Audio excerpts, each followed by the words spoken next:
बिस्मिल्लाहिर्रहमानिर्रहीम। अस्सलाम वालेकुम नाज़रीन, मैं अहमद फ़वाद हूँ। आप यूट्यूब चैनल देख रहे हैं।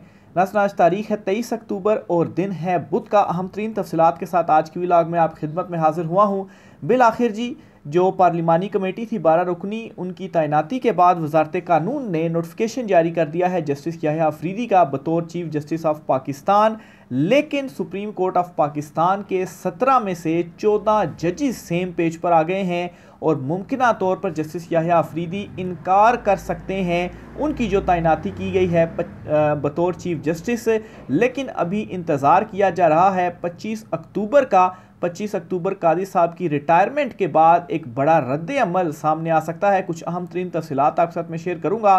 साथ ही साथ नाज़रीन, चीफ जस्टिस कादी फ़ाइज़ ईसा जो कि कल भी कमरा अदालत नंबर 1 में नहीं बैठे और जस्टिस मंसूर अली शाह साहब उस अदालत में मौजूद थे, आज भी चीफ जस्टिस कादी फ़ाइज़ ईसा अपनी अदालत में नहीं आए और उस अदालत में उस कुर्सी के ऊपर जहां चीफ जस्टिस कादी फ़ाइज़ ईसा बैठते हैं, जस्टिस मंसूर अली शाह साहब बैठे हुए थे और उनकी सरबराही में 3 रुकनी बेंच ने समाअत की और 26वीं आईनी तरमीम के ऊपर जस्टिस मंसूर और जस्टिस आयशा मलिक की जानिब से मज़ीद रिमार्क्स की शक्ल में रद्द अमल दिया गया। इस पर भी कुछ तफसीलात आपके साथ में शेयर करूँगा। पाकिस्तान तहरीक इंसाफ ने कल एक फ़ैसला किया था जिसके मुताबिक उन्होंने इस 12 रुकनी कमेटी में बैठने से इनकार करते हुए इसका बाइकआउट कर दिया गया था। लेकिन उस वक्त कुछ एक दो प्रोपिकेटेड खबरें चलाई गई जिसके बाद ये प्रोपेगेंडा भी किया गया कि पीटीआई को इस कमेटी में बैठना चाहिए था। लेकिन इस कमेटी के फैसले के बाद पाकिस्तान तहरीक इंसाफ का जो फैसला था वो दुरुस्त साबित हुआ। तफसीलात आपके साथ शेयर करूँगा।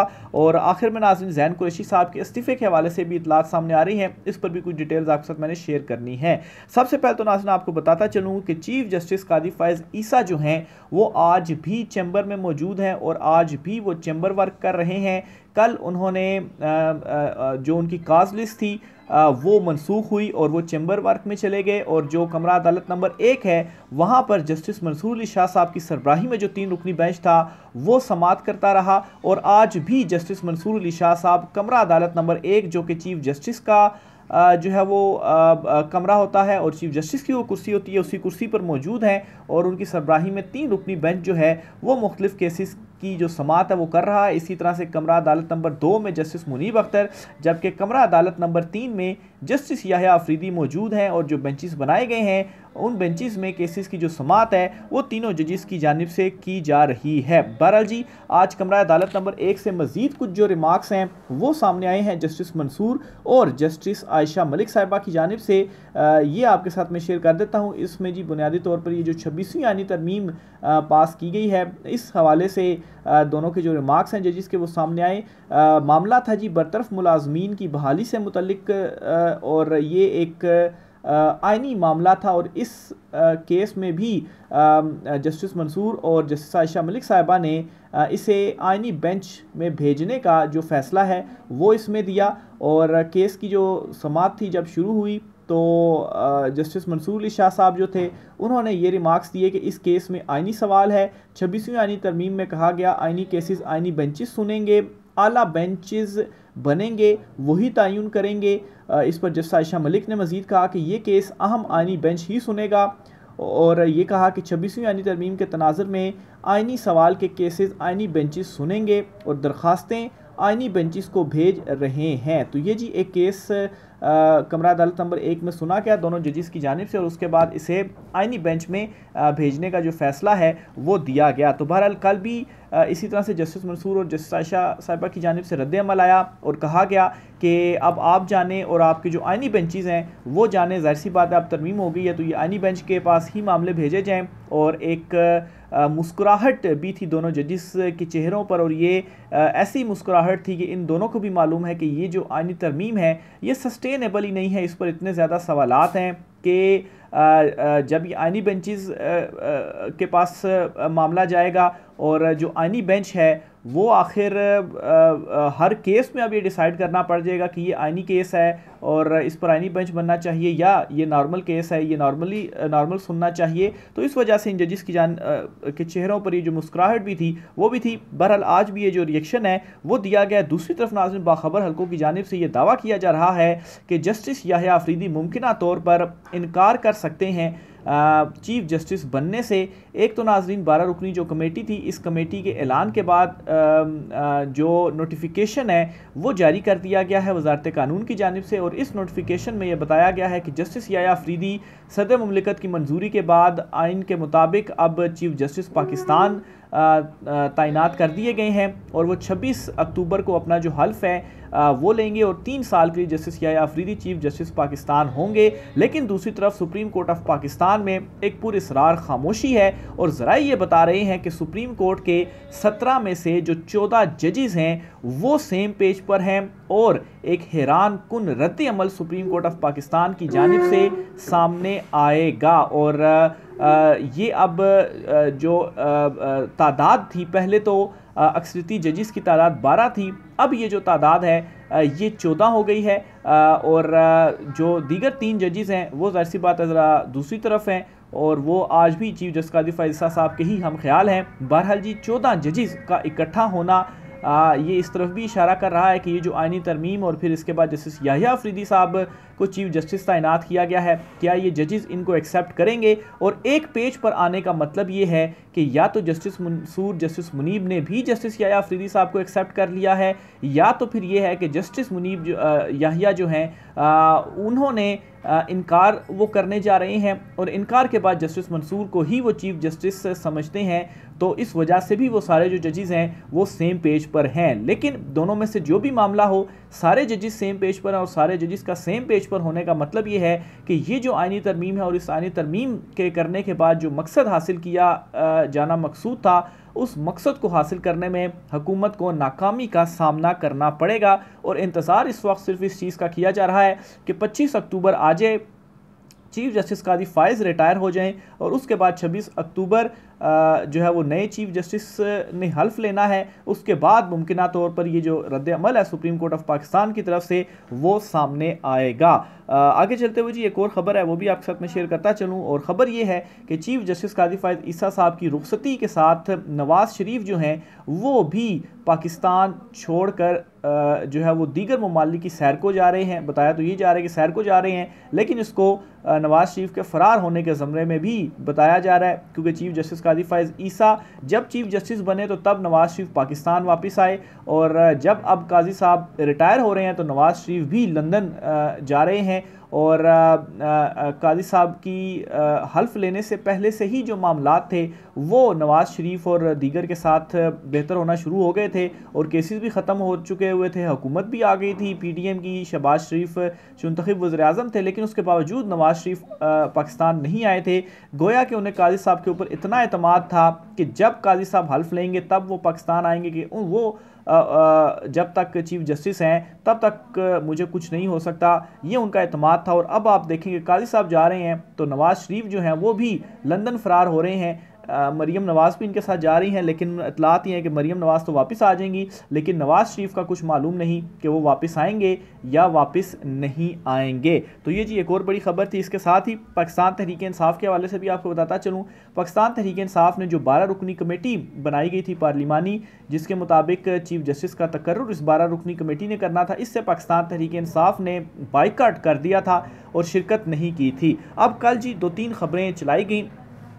सबसे पहले तो एक ख़बर की तरफ मैं आता हूँ कि मौलाना फजल रहमान और पाकिस्तान तहरीक इंसाफ के दरमियान ये बात हुई थी, और मौलाना साहब ने तहरीक इंसाफ को ये कहा था कि जस्टिस मंसूर जो हैं वही चीफ जस्टिस होंगे, लेकिन इस कमेटी में मौलाना साहब ने भी हिमायत की जस्टिस याह्या अफरीदी की बतौर चीफ जस्टिस। तो इसका मतलब ये है कि या तो मौलाना साहब ने हाथ किया पाकिस्तान तहरीक इंसाफ के साथ, या मौलाना फजल रहमान के साथ खुद ही धोखा हो गया है, क्योंकि चीफ जस्टिस तो याह्या अफरीदी को इस कमेटी की जानिब से नामजद किया गया है। तो एक तो ये बात कही जा रही थी। दूसरे नंबर पर ये ख़बर जो है वो सामने आ रही थी कि peoples party justice Mansoor Ali Shah sahab को चीफ जस्टिस बनाना चाहती है, लेकिन मुस्लिम लीग नून जो है वो जस्टिस याह्या अफरीदी के ऊपर बाजिद है। तो अगर पाकिस्तान तहरीक इंसाफ इस कमेटी में शामिल होती है तो पीटीआई और पीपल्स पार्टी के वोट मिलकर 2/3 अक्सरियत बन जाएगी और जस्टिस मंसूर अली शाह साहब चीफ जस्टिस होंगे।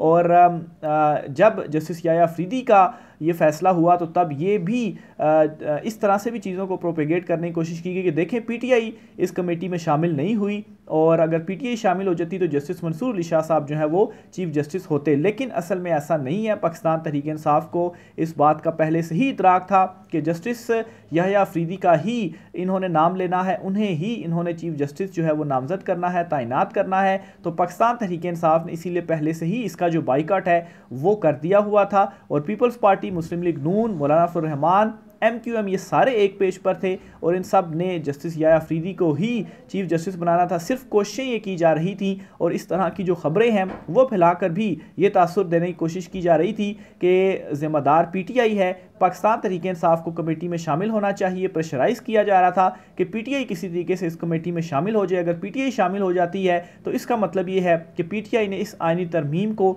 एक्सेप्ट कर लिया है और इस आइनी तरमीम के नतीजे में बनने वाली जो कमेटी है, इस कमेटी में भी शिरकत हुई, प्रोसीजर का भी वो हिस्सा बनी और अपनी मर्जी से जो वोट थे वो भी उनकी जानिब से कास्ट किए गए। लेकिन पाकिस्तान तहरीक इंसाफ जो थी इस ट्रैप में नहीं आई। फिर एक सवाल ये भी उठाया गया कि अगर पाकिस्तान तहरीक इंसाफ ने इसका बाइकआउट करना था तो इस कमेटी के लिए जो नाम थे वो क्यों दिए गए। तो इस पर बैरिस्टर गौहर की जानिब से क्लियर ये बयान आ चुका है कि जब कमेटी के नाम मांगे गए थे तो वो बिल्कुल 11th आवर में मांगे गए थे और उस वक्त पाकिस्तान तहरीक इंसाफ की सियासी कमेटी का इजलास नहीं हुआ था और जो नाम थे वो हमने फौरी तौर पर देने थे। तो इस वजह से वो नाम दिए गए कि अगर सियासी कमेटी का PTI की इजलास होता और उसमें ये कहा जाता कि ठीक है हमें शिरकत करनी चाहिए और अगर हम नाम ना देते तो इसका मतलब फिर ये हो जाता कि हमारे पास ये ऑप्शन भी ना रहता कि अगर सियासी कमेटी में ये फैसला होता। तो इसलिए बिल्कुल वक्त नहीं था, नाम दे दिए गए कि चलें अगर बाद में हम ये फैसला करते हैं कि हमने कमेटी में शामिल होना है तो एटलीस्ट हमने नाम दिए हुए होंगे, अगर हम नाम ना देते तो फिर तो हमारे बगैर ही कमेटी बन जाती। तो इसलिए नाम दिए गए और जो कमेटी थी 12 रुकनी बन गई। लेकिन बाद में जब सियासी कमेटी का इजलास हुआ इसमें ये डिसाइड किया गया कि इस कमेटी का हम हिस्सा नहीं बनेंगे, इससे जो बाइकआउट है वो हम करेंगे और इस वजह से जो बाइकआउट है वो किया गया और नाम देने के बावजूद पाकिस्तान तहरीक इंसाफ जो थी वो इसमें शामिल नहीं हुई। तो ये कुछ चीज़ें थी जो कि कल से चल रही थी, PTI के ऊपर मलबा डालने की कोशिश की जा रही थी लेकिन असल में ऐसा नहीं है।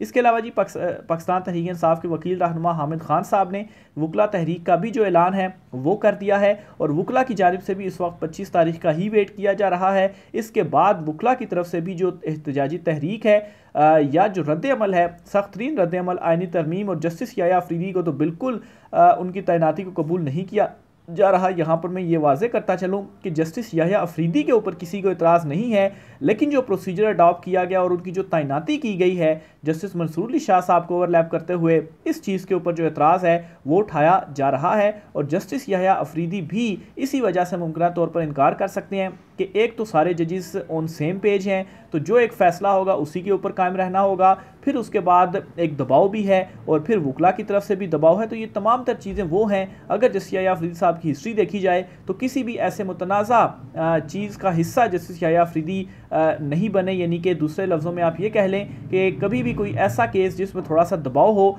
उससे जस्टिस याह्या अफरीदी साहब ने ज़रा साइड ही इख्तियार की है और उस बेंच से ख़ुद को उन्होंने अलहदा ही किया है। तो अब जो ये प्रेशर होगा, इस प्रेशर को जस्टिस याह्या अफरीदी कैसे हैंडल करेंगे और फिर जस्टिस याह्या अफरीदी अगर अभी चीफ जस्टिस नहीं बनते तो उनका टेन्योर 6 साल का है, बाद में दोबारा से उनकी नामजदगी बतौर चीफ जस्टिस जो है वो जा सकती है और फिर जस्टिस मंसूर अली शाह साहब सीनियर भी हैं तो इसीलिए तौर पर भी उन्हें इस मामले से पीछे हो जाना चाहिए। तो बहरहाल इतलात जो हैं वो कुछ इसी किस्म की आ रही हैं। आखिर में जी ज़ैन कुरैशी साहब के हवाले से आपको बताता चलूँ, ज़ैन कुरैशी साहब के इस्तीफ़े की जो इतलात हैं वो सामने आ रही हैं। हालांकि एक दो सोर्सेज से कंफर्म करने की कोशिश की गई है और ये ख़बर जो है वो अभी तक कंफर्म नहीं हो सकी क्योंकि PTI की तरफ से कोई भी इस हवाले से वाज़े जो बयान है वो नहीं दे रहा। असद कैसर साहब से पूछा गया तो उनकी जानिब से भी वाज़े नहीं दिया गया कि कंफर्म है या नहीं है। लेकिन ज़ैन कुरैशी साहब जो हैं उन्होंने इस्तीफ़ा दे दिया है, ये इतलात सामने आ रही हैं और उनके इस्तीफ़े के साथ एक बात तो कंफर्म हो गई है कि पाकिस्तान तहरीक इंसाफ वाकई किसी ख़ानदान की जमात नहीं है, ये वाकई जमहूरी जमात है। क्योंकि शाह महमूद कुरैशी साहब की जो कुर्बानियाँ हैं पाकिस्तान तहरीक इंसाफ के लिए और इमरान खान साहब के साथ जब वो जेल गए और अभी तक वो जेल में हैं, डटे हुए हैं, तो उनकी भी एक पॉलिटिक्स है। अगर ज़ैन कुरैशी की जानिब से जो कुछ उन्होंने किया और इसका जो नुकसान है वो ज़ाहिर सी बात शाह महमूद कुरैशी को है, लेकिन ज़ैन कुरैशी का इस्तीफ़ा इस बात का भी सबूत है कि पाकिस्तान तहरीक इंसाफ इस बात पर बिल्कुल भी बिलीव नहीं रखती कि अगर बड़े बाप का बेटा है तो उसे इस्तीफ़ा नहीं देना चाहिए। सबके लिए जो रूल्स हैं वो सेम, और मेरे ख्याल से इससे शाह महमूद कुरैशी की भी जो पॉलिटिक्स है उसको भी मज़ीद तक़वियत मिलेगी कि देखें ज़ैन कुरैशी हो या कोई और हो, अगर वो भी बिकेगा, वो भी लोटा होगा तो वो भी पार्टी से बाहर होगा। तो ये जी आज कुछ आम तरीन तफ़सीलात थी। राय का इज़हार कीजिएगा। आज की व्लॉग से इतना ही, इजाज़त दीजिए। अल्लाह हाफ़िज़।